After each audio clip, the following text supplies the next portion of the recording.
네, 안녕하십니까. 네, 우리 정치 유명조입니다. 네, 오늘 앞선 분들 발제 잘 들었습니다. 정말 여러 가지 현실에 입각한 다양한 제언들을 해주셔서 저는 이제 몇 가지 좀 거시경제적 측면에서 몇 가지 말씀드리고 간단하게 한 두 가지 정도 제안을 드리면서 오늘 발표를 가름하고자 합니다. 제목은 이제 강력한 내수 부양을 통한 격차 해소라고 정해봤습니다. 사실 지금 이 코로나 시대는 이게 전시입니다. 전시. 이제 이것도 역사적으로 유례없는 바이러스에 의한 전시 상황이기 때문에 이 부분에 있어서 우리가 적절한 대응을 하지 못하면 엄청난 형태의 사상자가 발생할 것입니다. 이 사상자가 발생한다는 건 두 가지인데요. 하나는 실질적으로 질병에 걸려서 이제 죽는 사망자들도 많이 나오겠지만 경제적인 사망자들도 엄청나게 많이 나올 것이다 라고 생각이 됩니다. 그래서 지금 이 코로나 양극화가 엄청나게 지금 심화되고 있는 상황이죠. 그래서 이 글로벌리하게도 선진국과 신흥국 간의 이 코비드 19 이후에 회복 전개 양상이 K자형으로 바뀔 것이다 라고 하는 게 보편적인 컨센서스입니다. 그러면 선진국들이 먹고 사는 주력 산업과 신흥국들이 먹고 사는 주력 산업을 한번 보십시오. 선진국들과 신흥국들이 마치 우리나라의 직업군과 비슷하다. 그러면 우리나라 이 소상공인 자영업자들은 바로 어디에 처해 있느냐? 신흥국에 처해 있다라고 보시면 되겠죠. 요식, 관광, 오락, 전통 소매 사업, 중소기업, 그리고 저소득과 저학력자들. 이런 쪽이 결국은 우리나라 내수로 그대로 이렇게 이 대입이 되면 뭐 차이가 별로 없다 생각됩니다. 그러면 코로나 19 이후에 사실 뭐 자산 시장은 엄청나게 폭등을 했죠. 자산 시장 폭등에 대한 수혜는 누가 갖느냐? 선진국이 갖고 소득 상위 5분위가 가져가는 겁니다. 그래서 이 소득 5분위별 가구당 월평균 소득을 보시면 1분위와 5분위의 격차가 지금 엄청나게 벌어져 있다라고 하는 것을 보실 수가 있죠. 네. 지금 이게 이러한 지금 이 가구 소득의 격차들이 엄청나게 많이 나오고 있는 것이 고착화되고 있다라고 하는 것입니다. 여기에 이제 자산 소득까지 더해지면은요, 이 엄청난 격차가 더 벌어지는 거죠. 지금 문제는 뭐냐면 이 자영업과 중소벤처 이쪽이 무너지게 될 경우에 실물 경기 침체와 소비 위축이라고 하는 이 R&D의 공포가 내수 시장을 엄습할 것이다. 지금 그러니까 글로벌리하게는요, 미국에서 지금 달러를 엄청나게 많이 풀었습니다. 또 올해 1분기에도 엄청나게 많은 달러가 또 풀릴 예정입니다.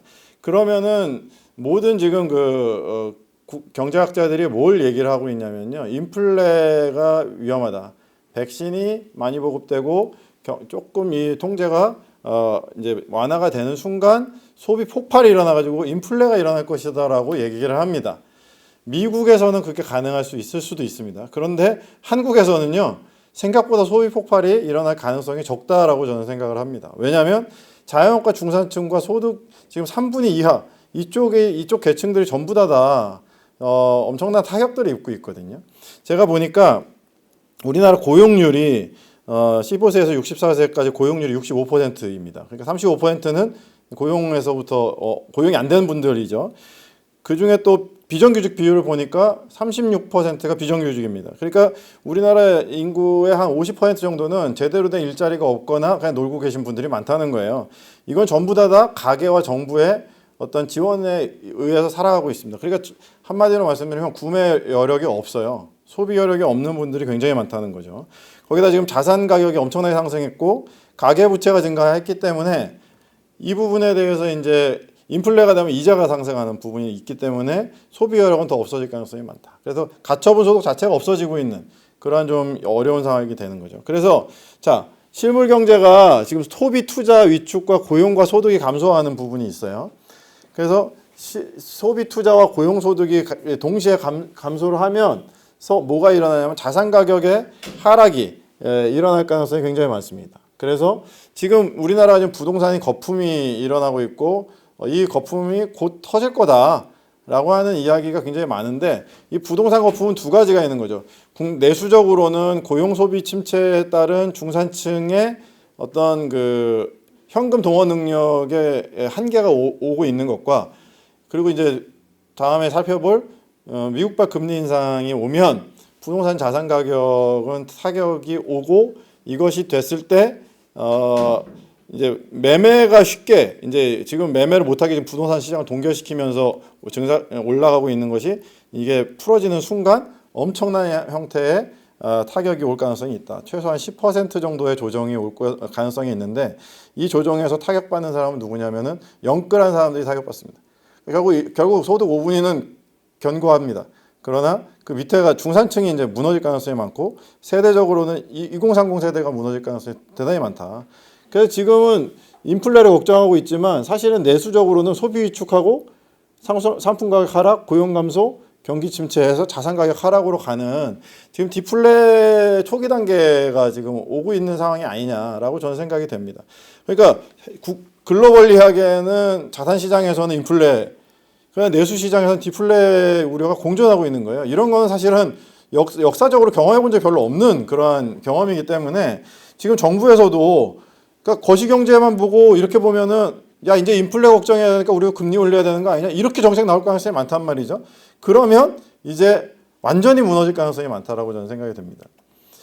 자, 미국발 금리 인상은 거의 예견돼 있다. 그래서 올해 요번에 이제 연방준비 재무장관 대신 옐런이 이제 또 그렇고 이제 미국 지금 아직까지 금리 그냥 동결이야. 우리 안 올릴 거야. 이렇게 얘기하고 있지만 1분기 지나고 2분기 때도 그 기조를 유지할지 아무도 장담하지 못한 겁니다. 왜냐하면 미국에서 좀 달러를 엄청나게 풀고 있거든요. 그리고 백신이 미국은 먼저 접종했잖아요. 그럼 미국에서 먼저 이것이 안정이 되기 시작했다는 사인이 시그널이 오면 소비 폭증하니까 인플레가 되는 거예요. 지금 그러니까 현물 가격들 그러니까 콩, 니켈, 구리, 옥수수 좀 다 올라가고 있습니다. 유가도 올라갔어요. 그러니까 지금 이런 것들 그러니까 원자재발 금리 인상들을 통해서 물가가 올라가는데 내수는 죽고 있는 거예요. 이게 그러니까 굉장히 지금 이상한 형태의 경제가 되고 있습니다. 여기 보면은 가계대출 증가율을 보시면요. 지금 2020년도에 보면은요. 신용대출이 어마어마하게 증가했습니다. 빨간색이 2020년이거든요. 신용대출이 21.6%가 증가했어요. 담보대출 8.2%. 그냥 담보대출은 그냥 원만하게 가고 있는데 신용대출 21.6%. 이거 다 어디 갔습니까? 영끌. 거의 영끌이랑 자영업자들이 지금 막 무너지니까 엄청나게 긁어간 거거든요. 그래서 이 가계부채가 증가함에 따라서 지금 은행권에서 가계부채 신용대출 이제 못하게 축소했어요. 1억 이상 쪽 축소하고 원금 상환하겠다 이렇게 가고 있거든요. 그럼 이제 소비 여력 없고 원금 상환하느라고 소비 여력 없고 금리 올라가면 소비 여력 없습니다. 지금 그러니까 그러니까 한국은행 금리가 중요한 게 아니라 시중금리가 중요한데 시중금리 이미 올라가고 있어요. 담보대출도 올라갈 뿐 아니라 신용대출도 엄청나게 올라가고 있거든요. 이렇게 됐을 경우에는 가계의 소비 여력은 더 이상 없다. 그래서 제가 지난번 이제 부동산 토론회 때도 말씀드렸지만 자영업자 소상공인들한테는 담보대출을 줘라. 자산 가격 엄청 올라갔는데 여기서 DTI, LTV 이거 가면 어떻게 가능하냐, 이게 불가능하니까 빨리 신용대출을 담보대출이라도 담보 있는 사람 담보대출을 전환해서 이쪽에 있는 그 가계부채를 일단 나쁜 대출에서 좋은 대출로 좀 전환시키는 정책. 어차피 지금 대출은 거의 동결 상태라 더 이상 추가 대출은 불가능하거든요. 대신에 대환 대출이 가능하게끔 해서 신용대출을 담보대출로 전환할 수 있도록 하고 그리고 자영업 소상공인들에게는 신용보증재단이나 이런 데서 보증액을 늘려라. 지금 1억 5천 이거 가지고 지금 찔끔찔끔 주고 이거 가지고 지금 상환하고 이런데 상환 유예를 한 3년으로 늘려주고 한 보증 규모도 한 2억에서 3억 정도 늘려줘야 1, 2년 버티면서 다시 경기 회복을 이 사람들이 재기를 도모해 볼 수가 있지. 지금 한 1억 찔끔 주고 한 6개월 있다 다 털어먹은 다음에 상환 요구하고 여기서 못 상환하면은 신용불량 때려버리면 완전 무너져 버리거든요. 지금 이렇게 무너지는 숫자가 지금 헤아릴 수가 없는 겁니다. 그럼 이게 다 결국은 가계와 정부의 부담으로 다시 돌아오는 경우예요. 그러니까 재정도 결국 악화될 수밖에 없죠. 세금 낼 사람은 없고 지원할 사람 많아지니까. 그래서 저는 이거를 지금 정부에서 굉장히 심각하게 생각해 봐야 됩니다. 지금 그래서 재정 적자를 논할 단계가 아니다. 이거 지금 내수가 이렇게 무너져 버리면요. 재정이 아니라 그냥 우리는 재기가 어려울 가능성이 굉장히 많다는 거예요. 예. 삼성전자 갖고 우리나라가 돌아가지 않습니다. 삼성전자 가지고 우리나라 경제가 다 돌아갈 수는 없는 거예요. 1차 재난지원금이 저는 가장 효과적이고 가장 적시적이었다고 생각합니다. 작년 5월 4일 날부터 했는데요. 전 국민 2,171만 가구에 다 지원했어요. 저희도 받았죠. 예. 어떤 효과가 있었습니까? 준내구제, 필수제, 대면 서비스, 음식업이 단기적으로 5월 둘째 주에서부터 6월 첫째 주까지 엄청나게 매출이 증가된 효과가 있었어요. 그래서 그때 2월 달부터 이제 통제하기 시작하는 것들이 5월 달에 살아나가지고 좀 숨쉴만 하다는 기사가 엄청나게 많이 나왔습니다. 기억하실 겁니다. 그 다음부터 근데 정부가 이 정책을 안 썼어요. 왜? 그러니까 기재부한테 막힌 거예요. 제가 봤을 때. 왜 이 정책을 안 씁니까? 이게 효과가 이렇게 나타났는데. 준내구제가 뭐냐면 가구, 서점, 문구, 안경, 의류, 잡화, 그리고 필수제, 식료품, 편의점 뭐 이런 거예요. 다. 그러니까 거의 다 자영업자들, 소상공인들의 업종들에서, 그리고 대면 서비스업과 음식업에서 엄청나게 증가가 나타났고, 실제로 이게 내수 부양 효과가 있었습니다. 일시적이었습니다. 한 달. 그러니까 저는 이제 이제 이재명 도지사 이거 논쟁을 떠나서 1차 전국민 이 긴급 재난 지원금의 내수 부양이 아니라 그냥 내수 회생에 어떤 도움을 줬는지를 정확하게 통계가 나왔으니까 저는 그냥 이번 21년도에는 그냥 닥치고 분기별로 이대로 지원하라는 거예요. 소멸성 현금 3개월 내 1분기 내에 안 쓰면은 지원 없어졌잖아요, 그때. 그러니까 소멸성 현금은 계속 지원해라. 그게 어디로 갑니까? 해외로 안 빠져나간다는 거예요. 대기업으로 별로 가지도 않아요. 대부분 내수로 간다는 거죠. 그리고 저는 이렇게 가야 된다고 저는 생각이 들고요. 그리고 이제 조세특례 제한법을 통해서 좀 재정으로 지원하기 어려우면 세제 감면을 줘라. 부가세, 법인세, 소득세, 4대 보험, 임대료 싹 다 감면해라. 그리고 왜냐하면 정부가 지금 영업 활동을 강제로 막았어요. 이거는 어떤 국익을 위해서, 공익을 위해서 개인의 사유재산권과 영업권을 갖다가 제한한 겁니다. 그러면 임대소득자들도 제한 받아야죠. 왜 안 합니까? 임대소득자도 똑같이 제한한 날짜만큼 30%, 50%더 이상 못 받게끔 해야 됩니다. 이거 법으로 규정해야 돼요. 조례로 규정하든지. 경기도 같은 형태가 전국적으로 저는 일어나야 된다고 생각을 합니다. 예, 그래서 저는 어차피 지금 세금을 많이 내는, 그러면 이렇게 돈 쓰면 재정 건전성 어떻게 유지하냐? 자산소득이 엄청나게 늘어났어요. 그래서 지금 부동산 관련 세금이 엄청나게 많이 들어올 예정입니다. 그리고 일부 삼성전자 사상 최대 흑자 냈어요. 그러니까 어차피 200억 이상 기업들에 대해서는 법인세 좀 더 내게 하라는 얘기예요.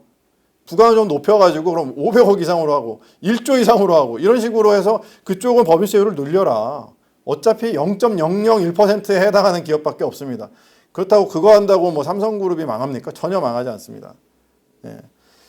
이렇게 해서 저는 이쪽 하위 7, 80%에서 상쇄되는 감소되는 재정을 세금을 상위 0.01%에서 거두면, 그리고 자산소득에서 거두면 저는 이게 상쇄가 될 거라고 저는 생각을 합니다. 단기적으로 그렇게 하셔야 될 것 같고, 이제 중기적으로는 사회적 금융을 활성화해야 됩니다. 지금 이제 중소소상공인들이 어떤 문제가 있냐면 대다수가 모래알 같은 조직이에요. 그래서 혼자 살다가 죽는. 그리고 이제 협동조합을 만들려고 했는데 협동조합은 지원법이 아니라 협동조합 규제법이죠.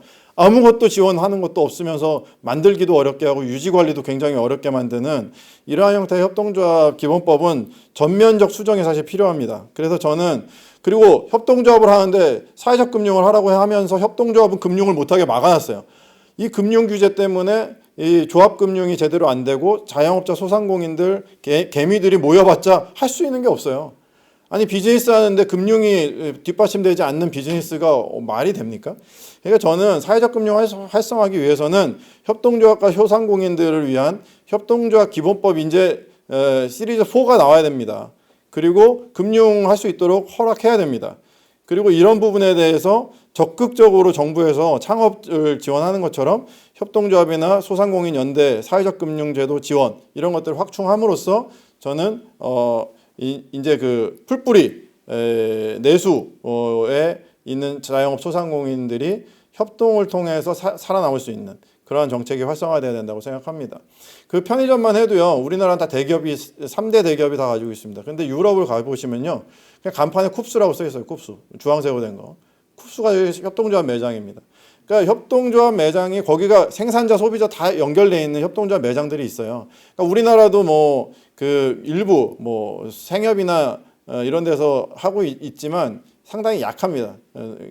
그러니까 일반 편의점에 비해서. 그러니까 저는 이러한 형태의 협동조합 비즈니스가 많이 일어날 수 있도록 조금 더 적극적인 제도적 지원이 필요하다. 왜? 협동조합 비즈니스는 대부분 내수에 관련된 업종이기 때문에 이렇게 해서 중산층과 서민층이 완전히 바닥으로 떨어지는 것을 방지해 줄 수 있는 사회적 안전망이 필요하다 생각을 하고 있습니다. 네, 이것으로서 발표를 마치겠습니다. 감사합니다.